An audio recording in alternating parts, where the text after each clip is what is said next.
Assalamualaikum warahmatullahi wabarakatuh.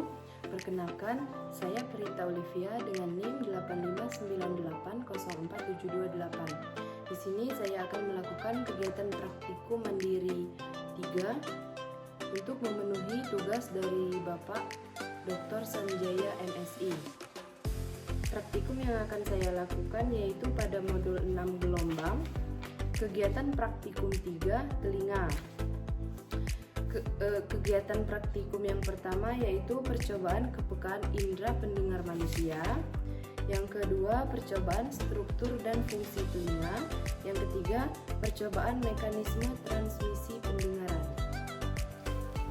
Adapun alat dan bahan yang saya gunakan, yang pertama ada 2 piring, yang kedua ada 2 sendok, yang ketiga ada sapu tangan, dan yang keempat ada kapas. Di sini saya akan melakukan percobaan menutup mata dengan sapu tangan.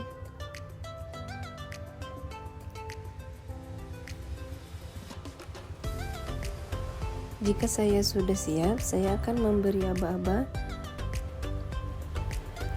Kemudian teman saya akan mengetuk piring 2 kali, lalu berpindah tempat berjarak 2 meter.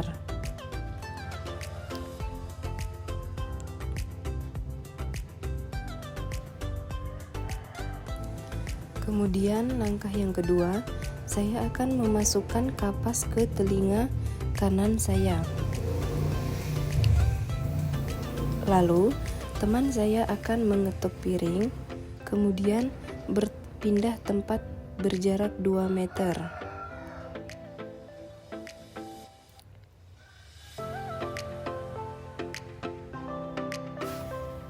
Langkah yang kedua, saya akan memasukkan kapas ke telinga kiri saya. Seperti yang pertama, teman saya akan mengetuk piring 2 kali, kemudian berpindah tempat berjarak 2 meter.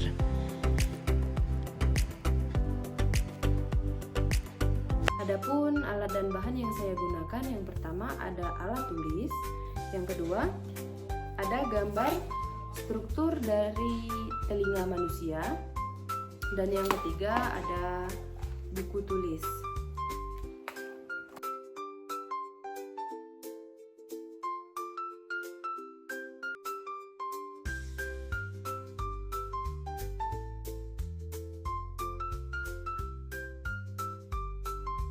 Baiklah, di sini saya akan menjelaskan struktur dan fungsi dari telinga pada manusia.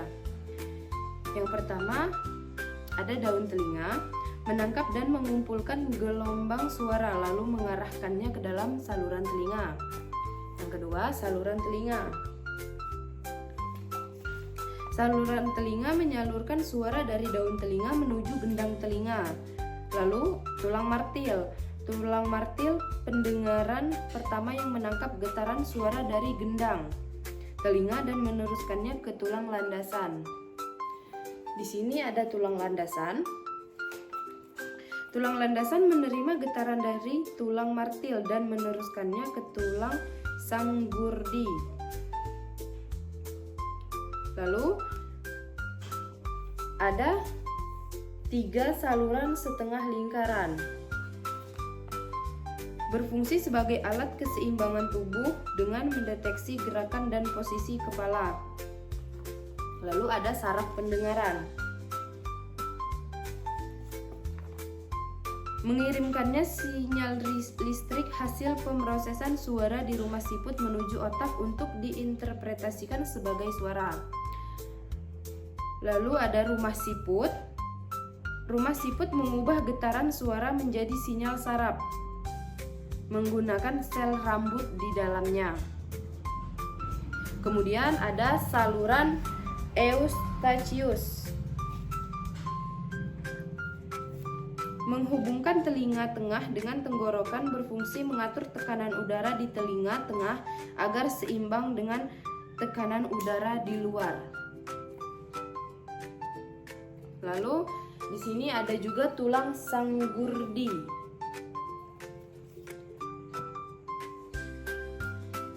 Fungsi utama dari tulang sanggurdi ialah menerima getaran dari tulang landasan dan meneruskannya ke telinga dalam, mengubah energi mekanik telinga dalam, mengubah energi mekanik menjadi energi cairan yang merangsang saraf pendengaran. Dan yang terakhir ada gendang telinga.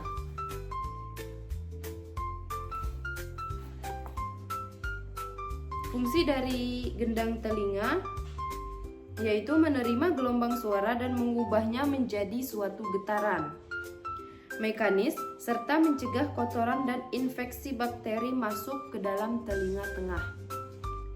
Pada percobaan yang ketiga, adapun alat dan bahan yang saya gunakan, yang pertama ada alat tulis, yang kedua gambar transmisi pendengaran, yang ketiga ada tabel pengamatan. Pada transmisi pendengaran ini terdapat 4 struktur. Yang pertama ada gendang pendengar dan tulang-tulang pendengar. Yang kedua ada jendela oval. Yang ketiga ada koklea diluruskan. Dan yang keempat ada ujung saraf sensoris. Sekarang saya akan jelaskan mekanisme penghantaran berdasarkan gambar ini. Seperti yang terlihat, proses ini dibagi menjadi 4 bagian utama. Yang pertama, gendang pendengaran dan tulang pendengaran. Getaran suara yang masuk ke telinga akan mengenai gendang pendengaran.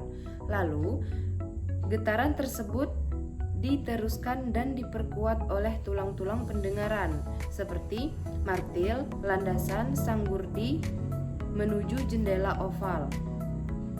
Yang kedua, jendela oval. Getaran dari tulang pendengaran diteruskan melalui jendela oval ke dalam cairan yang ada di dalam koklea atau rumah siput. Gerakan ini mengubah getaran mekanik menjadi gelombang tekanan di dalam cairan koklea. Yang ketiga, saluran koklea. Gelombang tekanan cairan bergerak mengalir sepanjang saluran koklea. Pergerakan cairan ini akan menggetarkan sel-sel rambut atau ujung saraf sensoris yang ada di sepanjang dinding koklea, sesuai dengan frekuensi suara yang diterima. Dan yang terakhir, ada ujung saraf sensoris.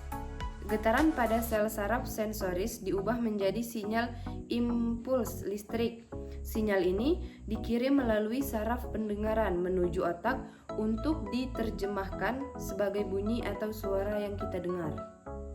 Cairan kemudian bergerak kembali ke arah jendela bundar untuk meredam tekanan.